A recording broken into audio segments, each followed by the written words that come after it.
Hello everyone. So today I'm going to be going through some of the questions that you all requested for the review.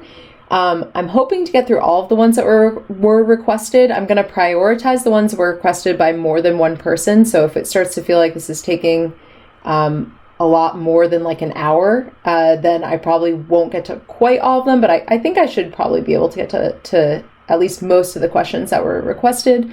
So I'm going to put some timestamps in the description below so that if there's a certain question that you only want to look at that one, you should be able to navigate to that.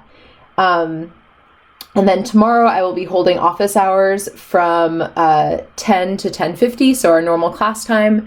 So if you had a question that didn't end up getting answered here, then you can always ask then, or you can send me an email. I'd be happy to help you out. Okay, so I'm going to just jump right in and do this chronologically. So the first one that was requested was number 5, and specifically 5B, C, and D. So number 5 was all about figuring out the kernels for different linear transformations, and then finding the basis for the kernel and the dimension of the kernel. So for each of the following linear transformations, we're going to do 3 things. We're going to find a non-zero vector in the kernel, although we'll see that there is at least one where that is actually not possible. And then 2 is find a basis for the kernel.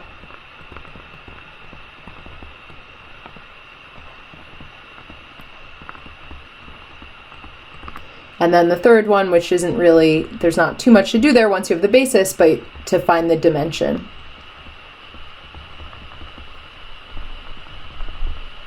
of the kernel.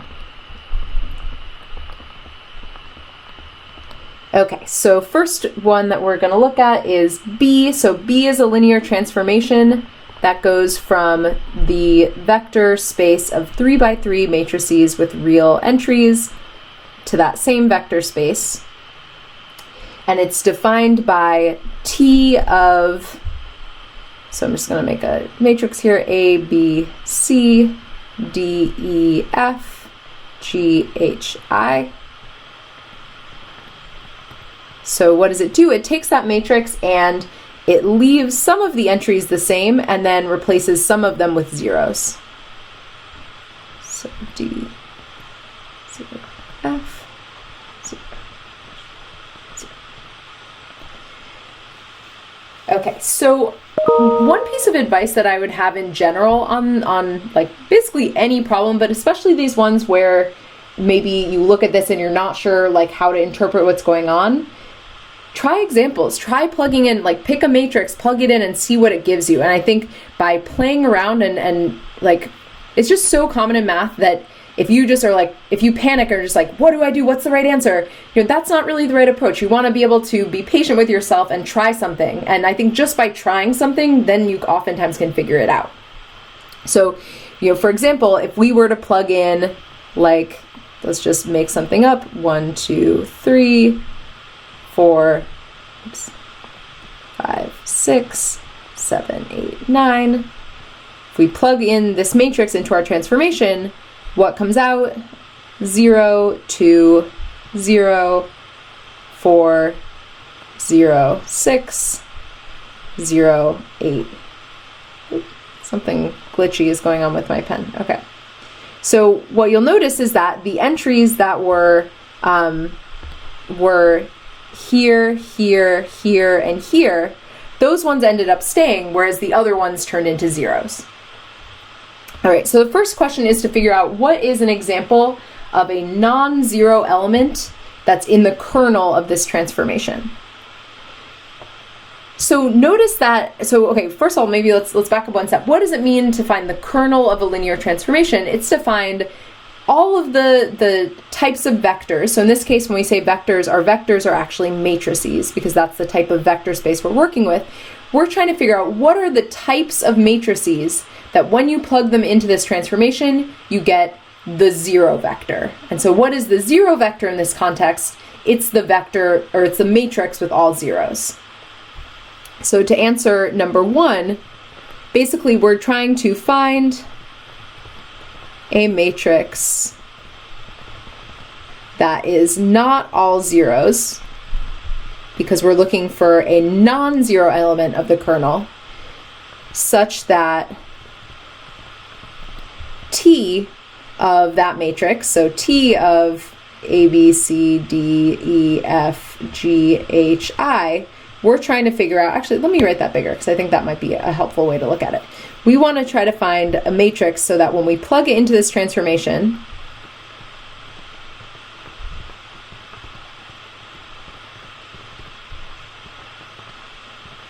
we get all zeros, because that's what the kernel means. The kernel means that we're looking for things that are sent to 0. And depending what vector space you are, that 0 looks different. In this context, the 0 vector is the matrix that's full of zeros. So if we look at our example that is written in green here on the left, notice that the entries that are kind of like these 4 entries in the middle, those ones ended up staying in our answer, right? So for example, like 2 is still in the first row. And so looking at our example that I wrote out on the right, if we want to have a 0 in that top row, well then we better have a 0 in the top row of the original matrix, right? Because what does this transformation do? It keeps whatever number is in that entry the same. And so similarly, we know that D has to be 0, and F has to be 0, and H has to be 0, because those are the entries that when you do this transformation, those entries stay the same. So we can start to build up an example. So we can say, okay, maybe this would work. Maybe T of, and let's start filling some stuff out. So we know that we want a 0 here, a 0 here, a 0 here, and a 0 here. However, we don't want this matrix to be all zeros, because specifically the question is asking us to find a matrix that isn't all zeros. And so if you think about it, going back to our example in green, we put a 1 and a 3 in the top row, but notice that 1 and that 3 are nowhere to be found in the right-hand side. So it really doesn't matter what you put in those other entries. You can put in any number you want, and it's always going to turn to 0. So you can just put in whatever numbers you want here. I could say 2, 3, 4, 5. That would work, right? Because if you were to take this and put it through our transformation, the transformation takes those numbers that were the zeros and leaves them as is, and then it turns the other ones into zeros. So what's going on here? Well, again, just to really emphasize it, these numbers are going to stay the way they are, right? So those ones had to be zeros. Whereas the other ones, those ones are going to automatically become 0 because of how this transformation works. And so that's it. We found a matrix that works. And really, you could have picked, I think in the solutions I said something slightly different, but any matrix, as long as you have zeros in these 4 positions, you can have whatever you want. So our answer to this could be the matrix that we just said: 1, 0, 2, 0, 3, 0, 4, 0, 5. That would be one possible answer of a non-zero matrix in the kernel. Okay, second question is to figure out a basis for the kernel. So the kernel is going to consist of all matrices that kind of look like the one that's in that box above. So it can be any matrix that has basically any number in those 5 positions. So if you think about it, like how could you build up, like what would be kind of the building blocks of matrices that look like the one in the box? And so basically you're going to need one matrix for each of those positions.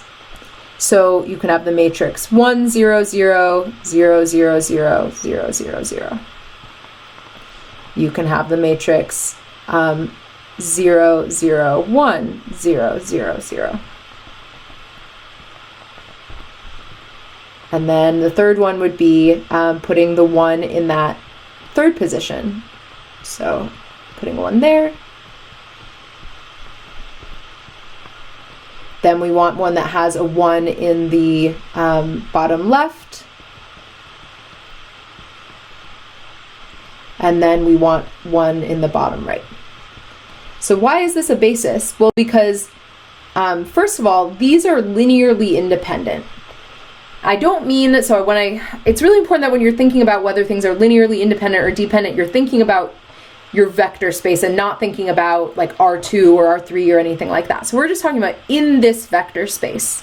So what does it mean for things to be linearly independent? It means that you can't add them together and get 0 unless the coefficients are 0. So looking at these matrices here, there's no way that you could like add a bunch of these together and get all zeros unless you are putting coefficients of zeros on these. And so they're linearly independent. They also span our kernel. So the kernel is all matrices that look like this one above, right? And so in order to be able to get any possible combination of the numbers in those 5 entries, we need to have a representation of each of those entries. And so for example, if we wanted to build the matrix above, we could do 1 times this matrix plus 2 times this matrix plus 3 times this matrix plus 4 times this matrix plus 5 times that matrix.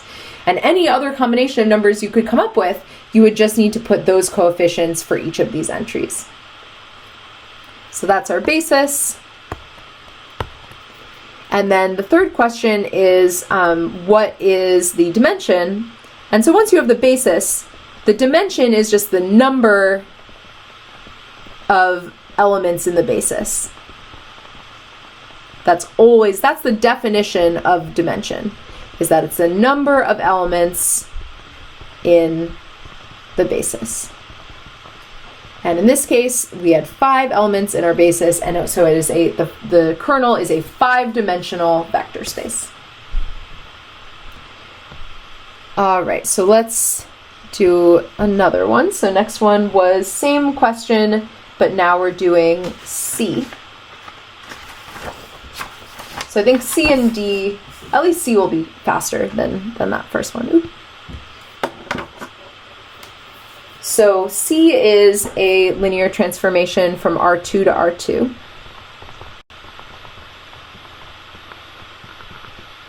And this one, it doesn't give you like a formula, it just says that it rotates R2 by 2 pi over 3 radians counterclockwise.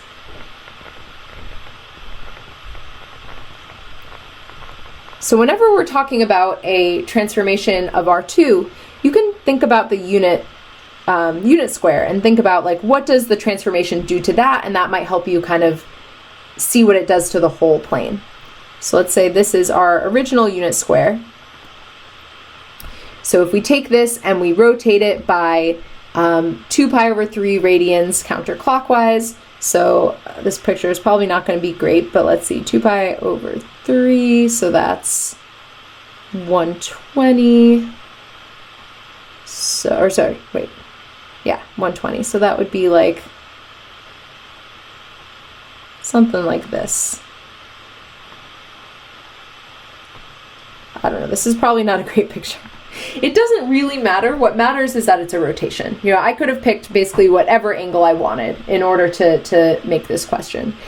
Because, okay, so let's go back to what the question's actually asking. So it's asking us to figure out what do vectors look like if they're in the kernel of this. So in this case, we're trying to figure out, so to answer number 1, we're trying to figure out, you know, T of what vector is equal to the 0 vector. We're trying to figure out what vector ends up after this transformation at the 0 vector. And so because this is a rotation, the point at the origin, so the vector 0, which is what we're looking for, that actually stays exactly where it is, right? Like every other vector just gets rotated by a certain amount. The vector that is at 0, 0 stays at 0, 0. And then no other vectors are going to actually end up going to 0, 0, right? Because every other vector is just getting rotated. So you can't, it doesn't make sense to say that another vector ends up at the 0 vector. And so for this one, the only possibility only possibility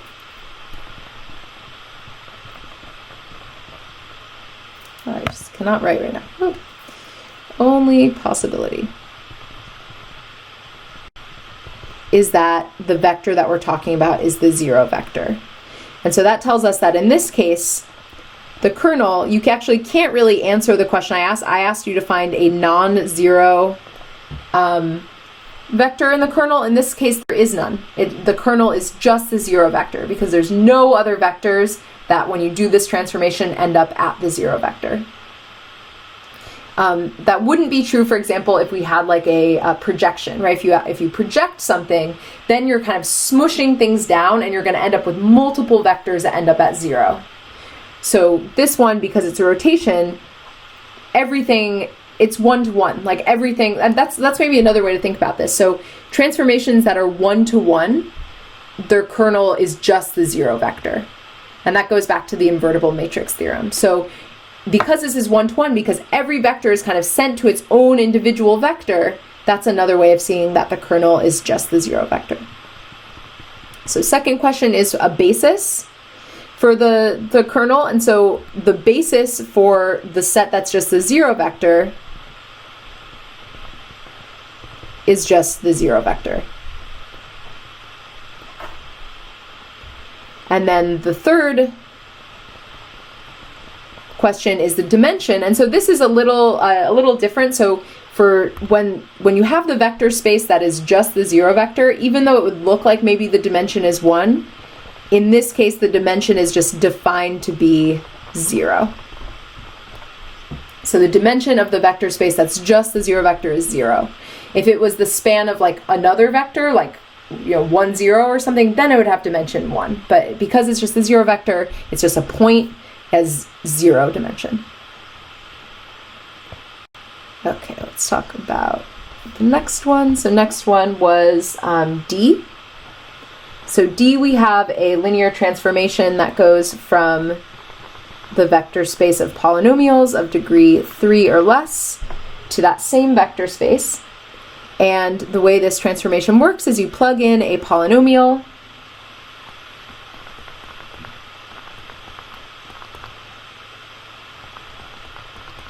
and out comes another polynomial where basically the bx squared part goes away, and then the d part also goes away. So again, I would say try an example, get familiar with this. So like, for example, if you were to, let's say, plug in, let's make up something random, let's say negative 3x cubed plus 4x squared minus 7x plus 1. What does this transformation do? It gets rid of the squared part. So it's going to get rid of the 4x squared, and then it's going to get rid of this 1. So all we're going to be left with after this transformation is going to be negative 3x cubed minus 7x. Okay, so we're trying to figure out, to answer the first one, so in this case, what is the 0 vector? The 0 vector is just the 0 polynomial. So we're trying to figure out, to answer number 1, we want to figure out what would be, what would we need to plug in as our ax squared plus bx, or sorry, x cubed plus bx squared plus cx plus d. What would that polynomial need to look like in order for us to come out with 0? And whatever polynomial we answer, that will be an example of a polynomial that's in the kernel. So another way of writing 0 that might help us kind of see what's going on here is it's 0x cubed plus 0x squared plus 0x plus 0. That might help us kind of see what has to end up where. So based on how this transformation works, we know that the only things that are going to show up in your answer are the cubed part and the just x part, right? So like our example we just did, we ended up with negative 3x cubed and we ended up with negative 7x. Those were the ones that ended up here. So what does this tell us? This tells us that, so if we want, and maybe I'm trying to think if what I wrote here maybe isn't like the most useful. Let's I'll leave it written as it is for now. So we want to make sure that this 0x cubed is reflected in our polynomial, because that's the part that's going to actually show up. And similarly, we know that we need a 0x here, and so that's going to show up as a cx. So actually, let me rewrite this. It doesn't, I mean, what I wrote before is fine, but I think maybe it's a little bit clearer if I write it like this. So we know that our answers are going to just be something cubed plus something linear, so maybe let me write it like that, just so it looks more consistent with the other ones. Okay, so now we know that whatever polynomial we're finding here needs to have zeros as its a and its c, right? The only way that you can have it come out and give you a 0 is if you have 0 as your cubed part and your c part. However, notice that if you look at like the example we just did here, this 4 and this 1, those didn't show up at all in the right-hand side. And so what that tells us is we can put anything we want as our bx squared part and our d part. So for example, let's say we did t of negative 5x squared plus 19. So if you were to plug that into this transformation, well, there's no x cubed part. So basically, I didn't write it inside the parentheses, but we would just get 0x cubed because there's no x cubed represented in this polynomial. And then, again, there's no linear part. There's no x, so we would get 0x. And then the negative 5 and the 19, those aren't going to show up because the way this transformation works, it doesn't care about what you have as your x squared and your constant term. It only cares about the cubic and the linear term. And so that tells us, and if writing it like this isn't clicking your brain, write it as, I'll write it a like slightly longer way. We could also write this as t of 0x cubed plus, now I forget what I wrote. I think I wrote negative 5x squared plus 0x plus 19. So again, like to get the 0, like we needed a 0 here and a 0 here to get these zeros, but the other terms could be anything. And so our answer in this case would be the polynomial p of x is equal to negative 5x squared plus 19. That is an example of a non-zero polynomial that when you plug it in, the 0 polynomial comes out. Okay, so second part is finding a basis. So all of the polynomials that are in this kernel. So the kernel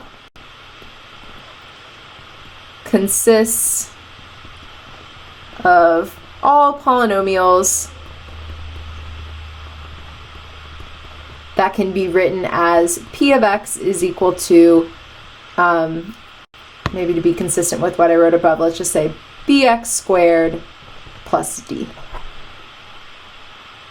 So in order to find a basis for this kernel, we're going to need x squared pieces and we're going to need constant pieces. We don't need any cubes or x's because things that are in the kernel don't have x cubed or x's in them, right? The only things that you can plug in that will give you 0 will not include any x cubed or any x's. And so that tells us that our basis is going to be the polynomial 1 and the polynomial x squared. Because any polynomial that just has a squared part and just has a number part can be built out of a 1 and an x squared. So that's our basis. And then third part is the dimension, and so the dimension again is just the number of elements in the basis, and so in this case we have 2 elements in our basis, so the dimension is 2. Whereas the dimension of, so if you were looking at the bigger space of P3, all of the polynomials, like anything of this form that I'm circling above, that would be 4-dimensional because you would need 4 basis elements to build polynomials that look like that. But because the kernel is limited to polynomials that only have an x squared and a constant part, you don't need those extra basis elements. So the dimension is just 2. All right, let's do another question. So Next one on deck is number 7. And we're going to go through all of this question because people requested basically every part. Okay, so 7 is, we're looking at the vector space of polynomials of degree 3 or less. And so the first question is, what is the standard basis for P3? So we actually just talked about this. So the standard basis for P3, basically P3 consists of all polynomials of the form P of x is equal to ax cubed plus bx squared plus cx plus d. So in order to be able to build any polynomial that looks like that, we need to have the following 4 pieces, building blocks. We need 1, we need an x, we need an x squared, and we need an x cubed. So none of these can be added together to give you 0, which is why they're linearly independent. And then additionally, like I said, they span because you can build any polynomial out of these building blocks. And so that's why we say that P3 is 4-dimensional, because we have 4 basis elements. So the next question is to find the coordinate vector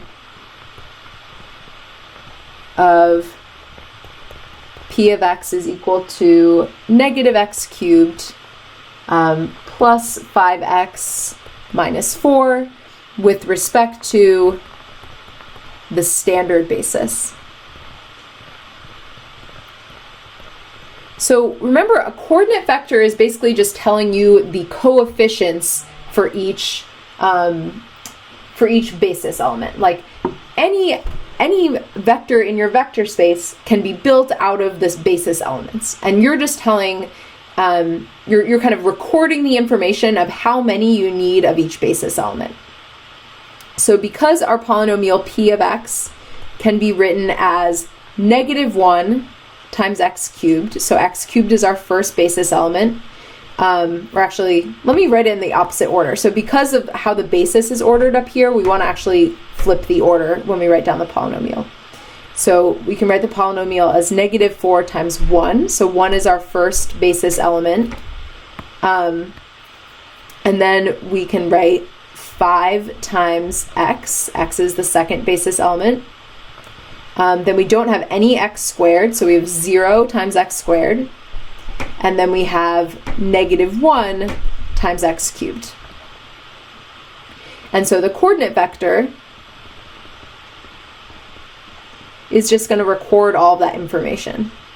So it tells us that we have negative 4, and then we have 5, and then we have 0, and then we have negative 1.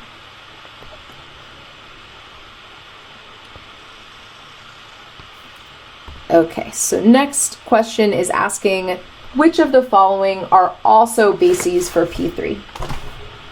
So which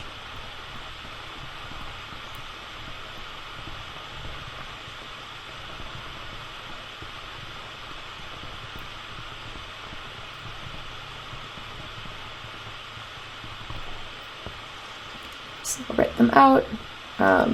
First choice is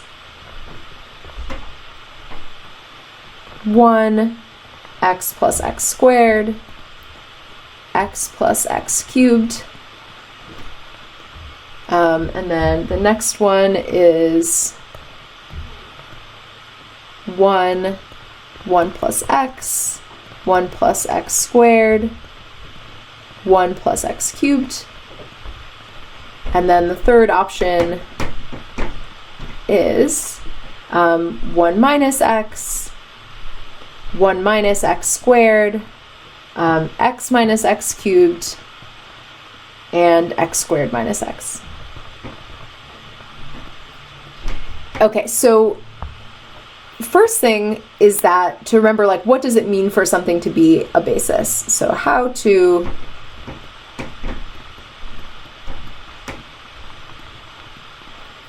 whether a set is a basis. So there's kind of two ways, and let me just write down both of them for kind of completeness, although we will see that we only need to use one of them in this case. So the first thing is that if you do not know the dimension,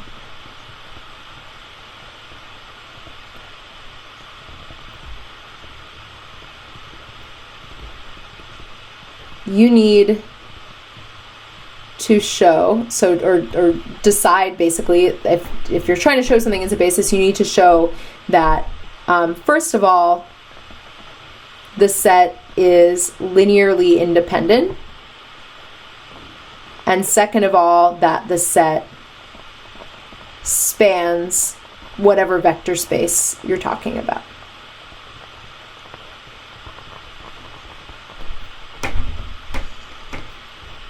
Okay, so in this case, we actually do know the dimension.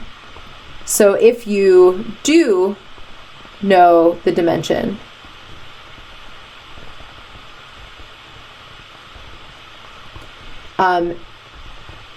any basis must have the same number of elements as the dimension. So whatever that dimension is, your basis has to have that same number of elements. So in this case, we know that our dimension is 4, right? Because we already know that our one possible basis is just 1x, x squared, x cubed. So that has 4 elements, and so that means that the dimension of our space is 4. And so that alone lets us eliminate 1. So 1 could not possibly be a basis because it doesn't have enough elements. We know that any basis must have 4 elements. So I'll write that down below in a second. I want to finish our idea here first. So if you have a basis that does have the correct number of elements, so if the set has the correct number of elements,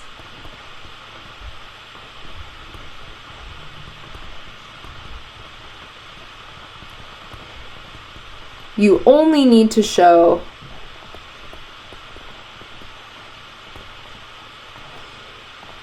either of these two things. Either the set is linearly independent or that the set spans.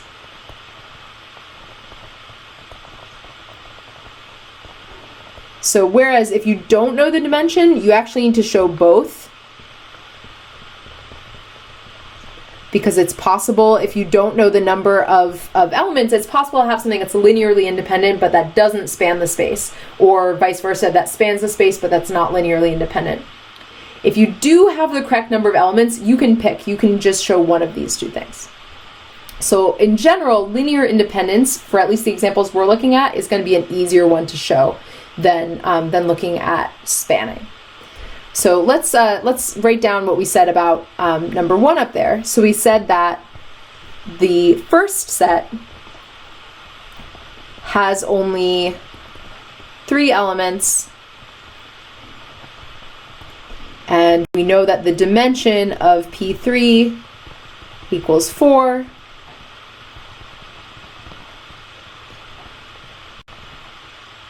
So we know that that cannot be a basis. It doesn't have enough elements to be a basis. Okay, so let's look at the other two. So the second one, so in order to figure out, so I would just say, let's focus on linear independence. We know it has 4 elements, so it has the right number of elements, so we just need to figure out whether we can pick either showing it spans or that it's linearly independent. Generally, like I said, linear independence is easier to show. So let's try to show linear independence. So the easiest way to do this is to rewrite these polynomials in terms of vectors. Write down the coordinate vectors of each of these with respect to the standard basis, because then you can really kind of compare them side by side in a way that we're more accustomed to. So I'm going to scroll away from it and write down what those sets or what those vectors would look like. And again, we're writing it down with respect to the standard basis. So the first one was just 1, so that would be 1, 0, 0, 0. Second one was 1 plus x, so that's 1, 1, 0, 0. Third one was 1 plus x squared, so that's 1, 0, 1, 0. And then the last one is 1, 0, 0, 1. So if you were to look at these vectors, there's a number of ways to show it. I mean, I think just kind of by inspection, you can figure out that they're linearly independent, or if you wanted, you could make a matrix and reduce it and see whether it reduces to the identity.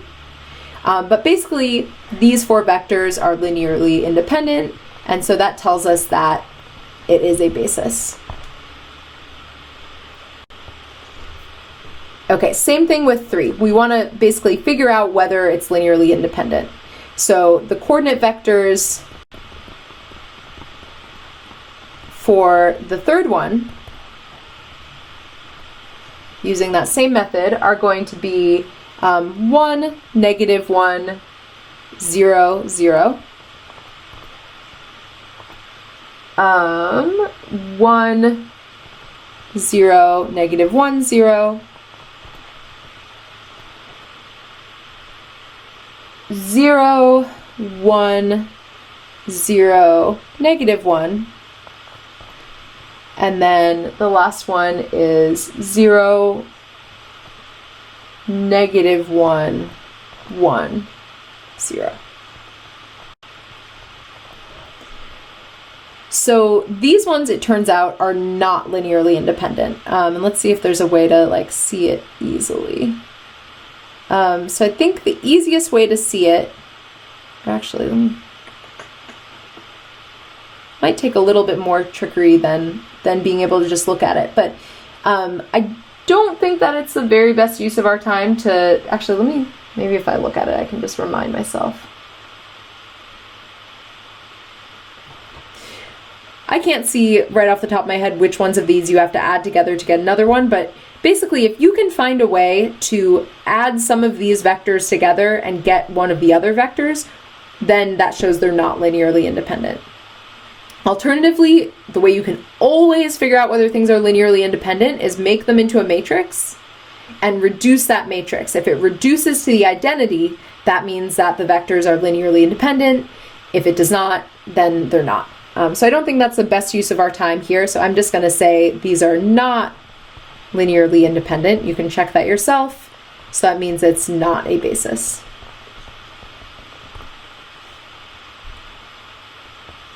Okay, so the last part of this question is to figure out for any of the sets that were bases from above, so basically we're just working with that second example, we want to find the coordinate vector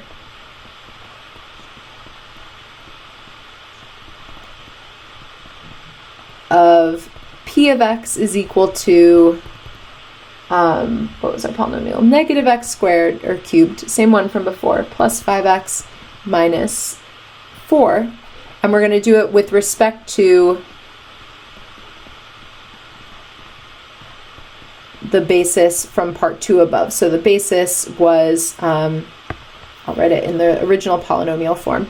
So that was 1 plus x, 1 plus x squared, and 1 plus x cubed.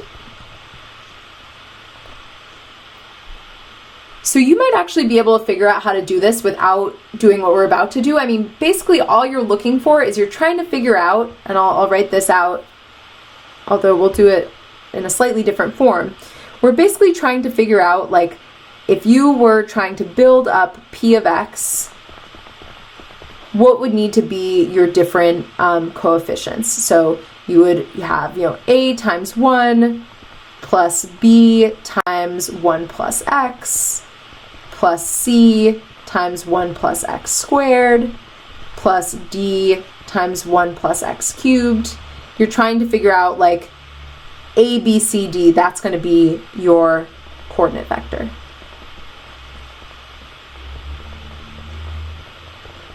So actually you could do this just by multiplying everything that's above here and kind of combining it and figuring out like what would your coefficients need to be in order to give you this polynomial.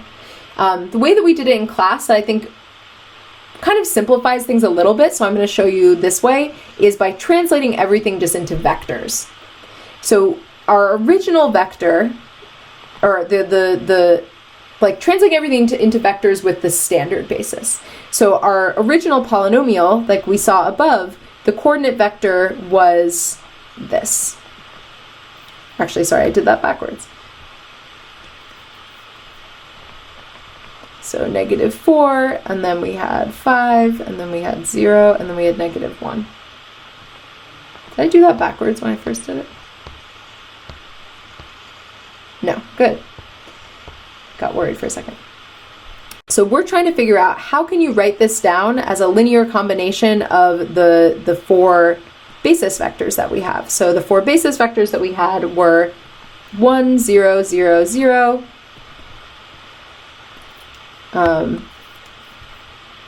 1, 1, 0, 0, 1, 0, 1, 0, and 1, 0, 0, 1. So what are we trying to figure out? We're trying to figure out what these coefficients have to be in order to get the vector on the left. But this is something we already know how to do. We know how to figure out whether a linear combination of vectors gives you another vector, and it just amounts to solving a matrix equation. So we're basically taking our 4 vectors, and we can put them together into a matrix.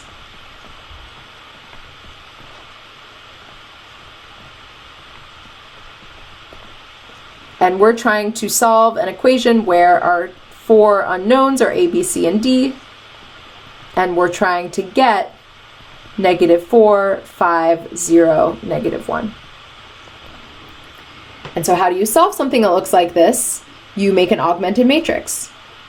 So we have 1, 1, 1, 1, -4, 0, 1, 0, 0, 5, 0, 0, 1, 0, 0, and then 0, 0, 0, 1, -1. So this is actually pretty easy to reduce, right? All you have to do is like, you already know what X or what D is, what C is, what B is. All you have to do is clear out these 3 entries here. So if you take this matrix and you just add, or you subtract the 2nd row, you subtract the 3rd row, and you subtract the 4th row, what you'll end up with after all of that is going to be 1, 0, 0, 0, let's see, -8, 0, 1, 0, 0, 5, 0, 0, 1, 0, 0, and 0, 0, 0, 1, -1. And so this tells us that our solutions are going to be A is equal to -8, B is equal to 5, C is equal to 0, and D is equal to -1. And so our coordinate vector is the vector that just takes all of those coefficients and stores them in vector form. And so that is our answer. All right. Let's move on to the next one. So next one is number 8. So number 8 is asking us, we have a few different sets. So span of 2, 1, -1, 3, 1, -3. V is equal to the span of those same 2 vectors plus another one.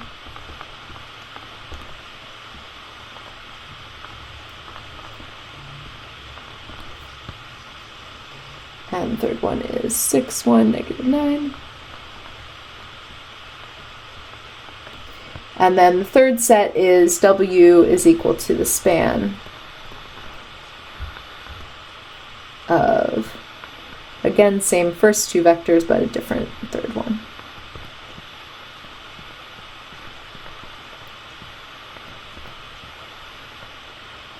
Okay. So the first part of the question is asking you, are any of these actually just the same vector space? So I know they look different, right? We have three different sets. So I want to be clear that like the sets that are listed, so the part that's actually inside of the brackets, those are different sets of vectors, right? If you were to look at those vectors, in the first one you only have two vectors, in the other two you have three vectors, and the third vector is different. However, when we're talking about the span, we're not just talking about the vectors in that set. We're talking about all linear combinations of those vectors. That's what the word span means. The span means what are all of the possible vectors that you could possibly get by adding together any multiples of these vectors inside the set. So maybe just to give like a really simple side example that might make it easier to see. So just a side example here. Let's say you were just looking at the span of the vector 1, 2. So that would be a line, right? That would be a line in the direction of 1, 2. Now let's say that you were looking at the span of the vector 1, 2, and then also the vector 2, 4. So those vectors are pointing in the same direction. So whatever information, like anything that you can get in the first set, so the span of 1, 2 is anything that you can get by multiplying 1, 2 by a number. So it's going to give you anything along that line. This second set, the span of these two vectors, well, the 2, 4 doesn't add anything new. So these two, even though the part inside the brackets is different, overall these two spans are the same vector space. They're both a line. So it doesn't matter what objects you start with. Once you kind of put them together and think about what are all the possible linear combinations I could get, if you're looking at the same answer, that means that it's the same vector space. So that's the idea that we want to take here. We want to basically figure out, like, are any of these, do any of these sets have like extra information that is not needed? So without going through all the details, because I don't want to make this video like 2 hours long for my own sanity as well as yours.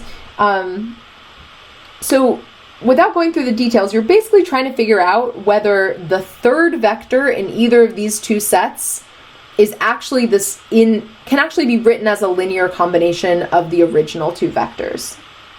So the question again is saying, like, basically, are u and v the same, and are u and w the same? You could also ask, are v and w the same? So the first answer is that u is equal to v. And so what that is saying is that the set of all linear combinations of these first two vectors is the same as the set of all linear combinations of these three vectors. And so the reason for that is because the third vector, 6, 1, negative 9, is a linear combination of the vectors 2, 1, negative 1, and 3, 1, negative 3. So if it's a linear combination of those vectors, that means that the vector 6, 1, negative 9 is already in the span of those two vectors. Like, you didn't add anything new by throwing that third vector in. And so therefore, the span of those three vectors is the same as the span of the original two vectors. So u and v are in fact the same vector space. It's just like the ones that I erased that I had in pink, where like there was no new information added by the second vector, so it's really the same vector space. Oh, sorry, let's keep going with this question. So next part is that u and w are not the same, and so w is also not the same as v. And that's because -2, 1, 6 is not a linear combination of those original two vectors. And so that tells us that it's actually adding new information. There's information, there's like direction added by that third vector that you cannot get with the first two vectors. So the third vector is not in the span of the first two, and so actually W is equal to all of our three, because you have three linearly independent vectors, whereas U and V, those are both planes. Specifically, they're the plane that's spanned by these first two vectors. And then that third vector also lies on the plane, but you don't need it because you already have two vectors on the plane. And by the way, so how would you figure out whether these, whether something can be written as a linear combination of the others? That's something we've been doing way back since the beginning of the quarter, right? You basically are determining whether the three vectors are linearly dependent or linearly independent. And the way you can do that is by setting up a matrix with the vectors as its columns and reducing that matrix. And basically, if you can find a solution to that matrix times x is equal to 0, then that isn't just 0, then that will tell you that they are dependent, and it will give you some kind of a dependence relation between them. Okay, so part B is asking you for the bases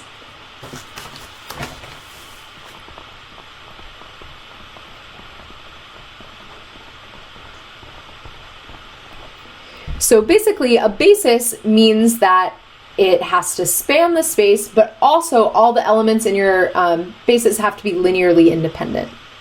So for U, for the first set, the basis is already what we have here, right? Because we are talking about the span of these two vectors, but these two vectors are linearly independent. So the basis for U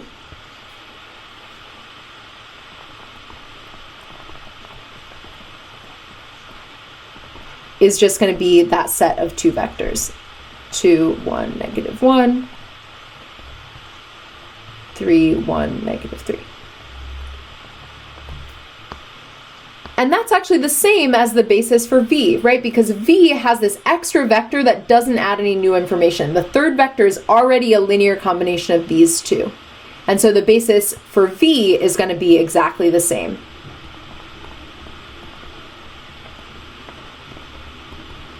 Same set. Whereas for W, well, W is all of our three. So we need three vectors to make that basis. And so for W, it's going to be all of the vectors in that set because all three of them contribute something new. And so the basis for W is going to be all three of the vectors in W. So I think the key in this question is understanding the difference between a set of vectors and the span of that set of vectors. And when you're talking about span, that is different than just talking about the vectors in the set. And then when you're talking about a basis, there's this kind of extra piece of information, which is that it has to be linear. The vectors in that set have to be linearly independent. All right, so let's do the next one. So number 9. I'm just going to turn on the light in here because it's getting a little dark.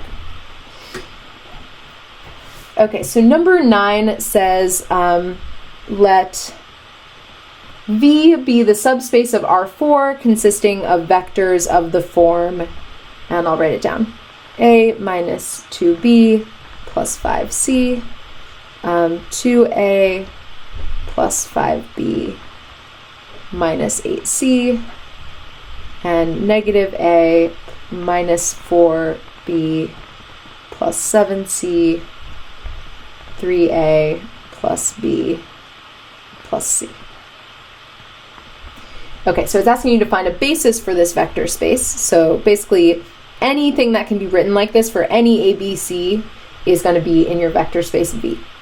So what I would do is use this parametric vector form. So we want to rewrite this as, if you pull this into its different pieces, you'll get A times 1, 2, negative 1, 3, plus B times -2, 5, -4, 1. And then C times 5, -8, 7, 1. So this tells us that, that our vector space is equal to the span of these 3 vectors.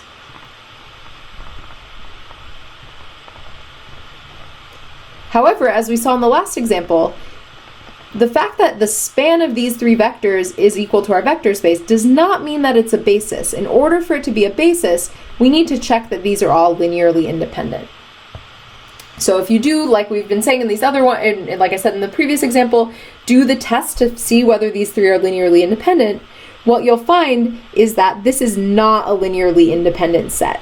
So you could remove any one of the 3, but let me just say it this way, that 5, -8, 7, 1 can be written as a linear combination of the other 2.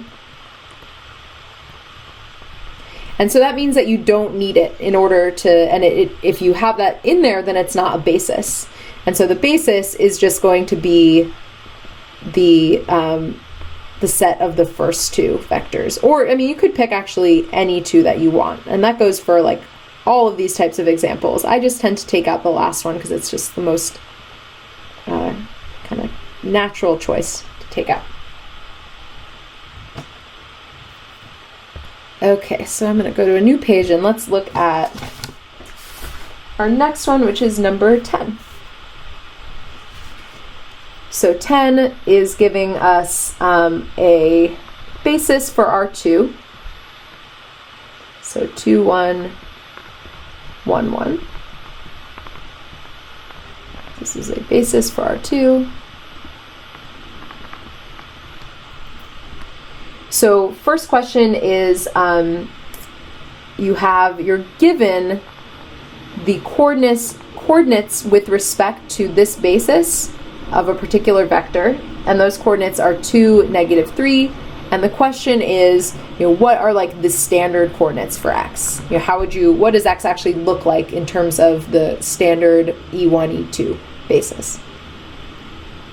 So really, this just depends on understanding what the coordinate vector means. So the coordinate vector is telling you the coefficients that you would put with each of the 2 vectors in the basis. So basically, our vector x can be written as 2 times 2, 1, minus 3 times 1, 1. And so if you do that out, you end up getting 1, -1. And so that's our answer. Those are the standard coordinates for that vector. So the second question is kind of going the other way. So now you're given the standard coordinates of a vector, so I guess we're calling it v. So we're saying the vector v is 4, 3, and we want to figure out what would be the coordinates of this vector with respect to the basis that's written above. So all that means is that we're trying to figure out what would need to be, so we're trying to figure out like how would you write down 4, 3 as a linear combination of 2, 1. What would those coefficients need to be? So this just amounts to, again, this is like solving a matrix equation. So you're basically solving the equation 2, 1, 1, 1 times the vector x is equal to the vector 4, 3. So I don't think it's the best use of our time to go through solving this because this is something we've been doing since the beginning of the quarter, but if you make the augmented matrix and reduce it, you should find that x1 is equal to 1 and x2 is equal to 2. And so that tells us that those numbers tell us our coordinates. So the coordinates with respect to this new basis are the following.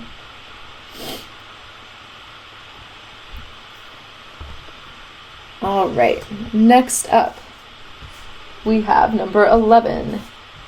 Oh yeah, so this one's a little tricky. Okay, so number 11 says you have a homogeneous system of equations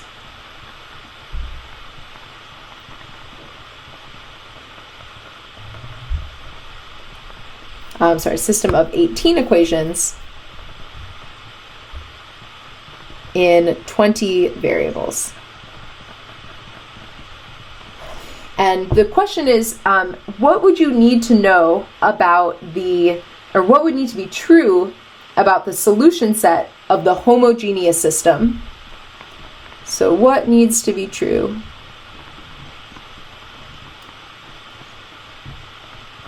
about the solution set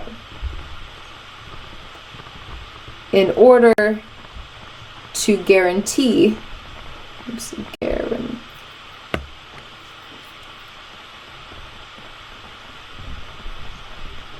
that every associated non-homogeneous system has a solution. And when I say associated non-homogeneous system, basically means so we have all these equations. The homogeneous system is where you have a 0 on the right-hand side for all of the equations. So when we're saying every associated non-homogeneous system, that would mean putting any numbers you want into those right-hand side in any order in order to guarantee that any choice will have a solution. So this is a rank nullity question in disguise. So in order to answer this, we want to think about matrices. So let's write down kind of what would this matrix look like. Obviously, we're not going to actually write it out, but just what the dimensions would be. So if you have 18 equations and 20 variables, that would mean that A is an 18 by 20 matrix. So, okay, so let's start by thinking about start by trying to relate the solution set to the homogeneous system. Let's see what that has to do with rank and nullity. So if you're trying to solve the homogeneous system,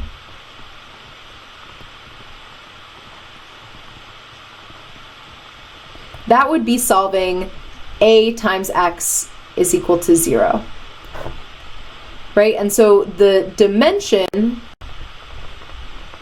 so actually maybe let me even say one thing first, which is that the solution set to this, the solution set to it, a homogeneous matrix equation, is the null space of your matrix. That's the definition of null space. And then the dimension of the solution set is the nullity. So remember, the nullity is just the number that is the dimension of the null space. Okay, so let's see what we can figure out about rank and nullity in the case of this matrix. So we know that the rank of this matrix plus the nullity of this matrix has to add up to the total number of columns, which is 20. So before actually we get more into that, there's one other thing we kind of have to address. So what we're trying to figure out is how can we make sure that every associated non-homogeneous system has a solution? So if we want every associated non-homogeneous system to have a solution,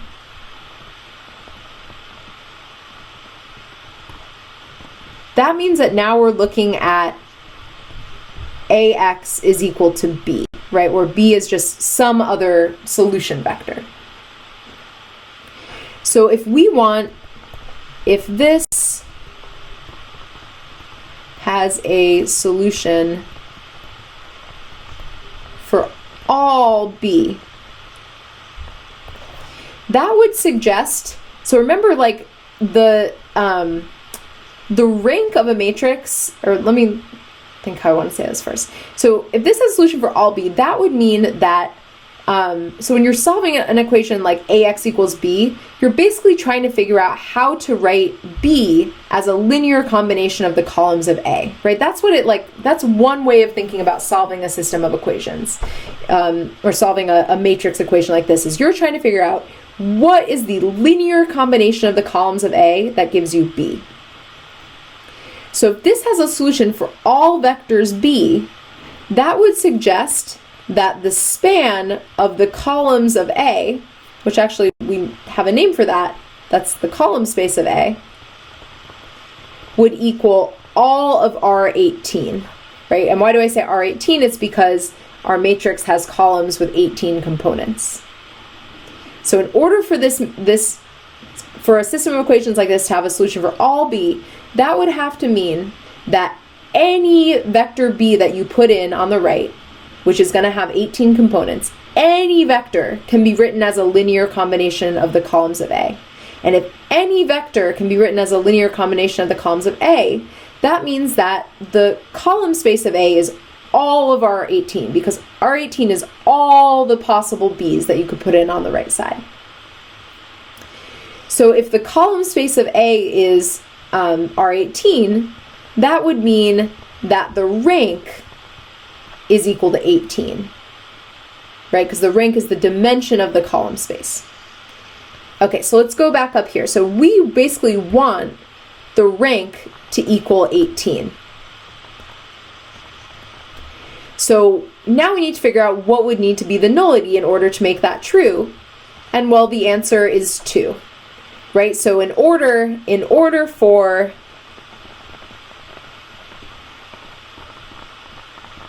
the rank of A to equal 18, the nullity of A has to equal 2.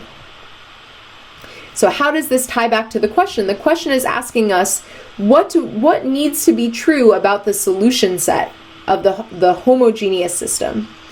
And so basically we just figured out that the solution set of the homogeneous system has to have dimension 2. So the solution set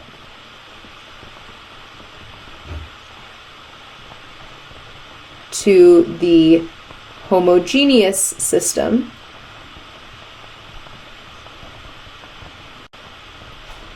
has dimension 2. And that's our answer. So definitely kind of a tricky question, probably a little harder than something I would actually put on the test, but I really like how it kind of forces you to go through a lot of different concepts that we've covered in this class. Okay, so a few more. So we have a request for number 12. So number 12 is actually pretty similar to one we just did. It's another rank nullity in disguise. So this is saying T from R3 to R5 is a linear transformation. And the question is, if T is 1 to 1,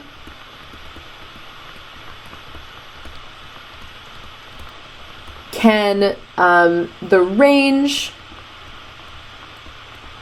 of T be the span of a single vector?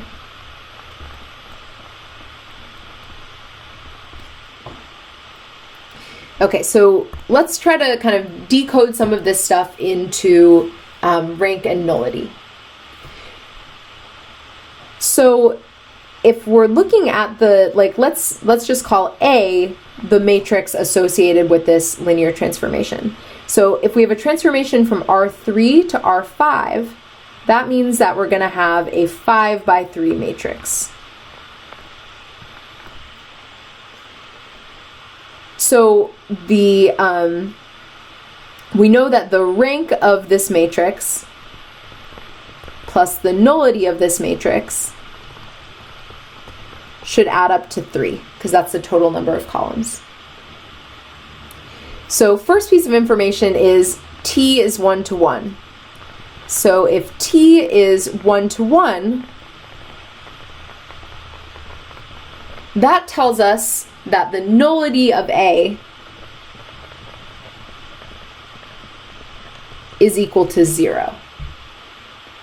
Right? The nullity is the dimension of the null space. When something's 1 to 1, that means that its columns are linearly independent. And if the columns are linearly independent, that means that the homogeneous system has only the trivial solution, and that means that the null space is just the 0 vector, and that means that the nullity is 0. So now we have, if we go back to that equation above, we have, rank of A plus 0 is equal to 3.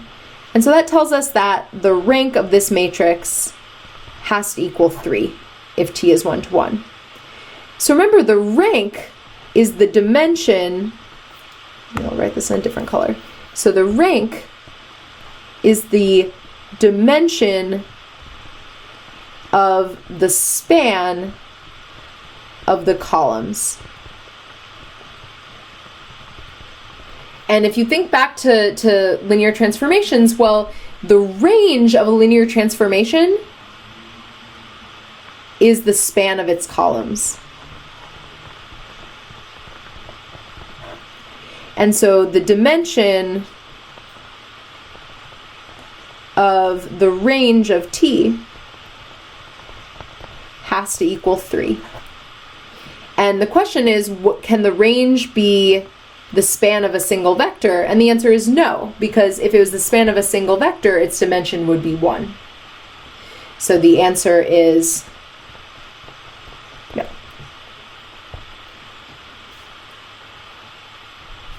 All right, a couple more, which actually, these are from earlier. I skipped over them, but I did want to do them. Let me think.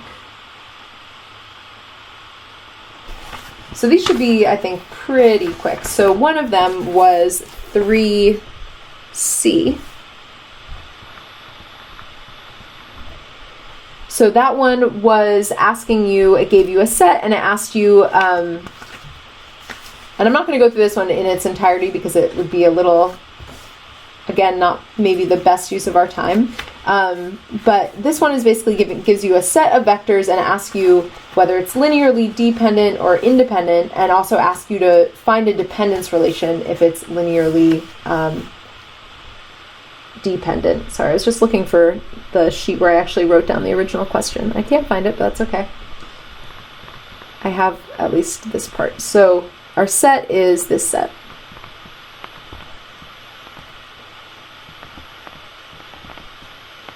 So the first question is whether this is linearly independent or dependent.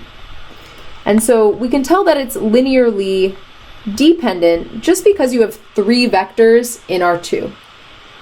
So it's always going to be linearly dependent because 3 vectors in R2 cannot be linearly independent. Basically, if you know the dimension of your vector space, as soon as you have more than that number in your vector space, they are not linearly independent. Okay. Second question is to come up with a dependence relation. So this is one, I don't want to do this in full detail, but I'll at least go through how you would set it up. So what does it mean to find a dependence relation? It means that you're trying to figure out what coefficients would you need to do. So let's say you wanted to do like x1 times 1 negative 2 plus x2 times 5 1 plus x3 times negative 3 4 is equal to 0 0. So if a set of vectors is linearly dependent, that means that, so linearly dependent means that there exist x1, x2, x3 not all equal to 0. If the only solution to what is written above is that all the coefficients are 0, then that would mean that they're linearly independent.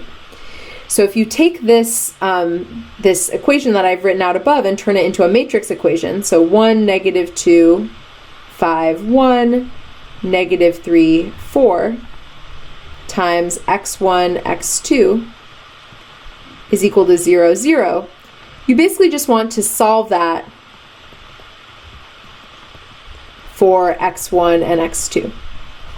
And so the one thing that I think maybe trips people up on these is that you're going to get infinite solutions. You're going to have free variables. And so you need to then pick, oh, and I forgot about x3 when I wrote this down. My bad.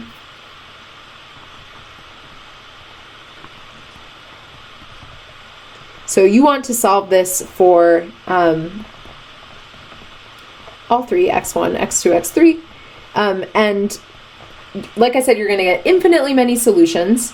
And you're going to need to pick a value for one of your free variables in order to come up with one of the specific solutions. So how do you go back and then write down your dependence relation? Well, once you've picked a value for your free variable, then you'll have specific numbers that x1, x2, and x3 could be.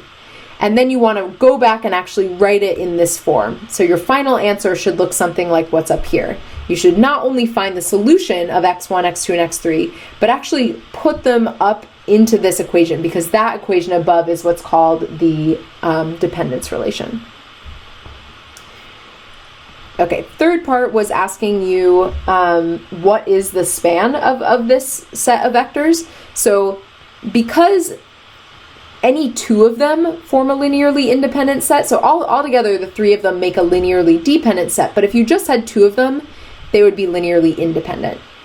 And so that tells you that you can span all of R2. If you have two linearly independent vectors in R2, their span is all of R2. And then the last question is, what is a possible basis? And so there are many, many different answers you could pick here. So to give one possible basis would be just take the first two vectors in your set. But you could pick whatever basis you want. So like you could do 1, 0, 0, 1. That's another basis for R2. So because their span is all of R2, you can pick any two linearly independent vectors in R2 and it will always make a basis for R2. So you're not, when you're talking about basis, it doesn't really matter where the original question came from. It's just asking you for a linearly independent set that spans your space. So these two or many other possibilities exist as well. Okay, one more question. So I had a request for 4b. So 4b is asking whether particular subsets are subspaces, and if they are subspaces, find a basis. So the example that was asked about is if you have a bigger space that's R3, and you have a smaller space that is the xy plane.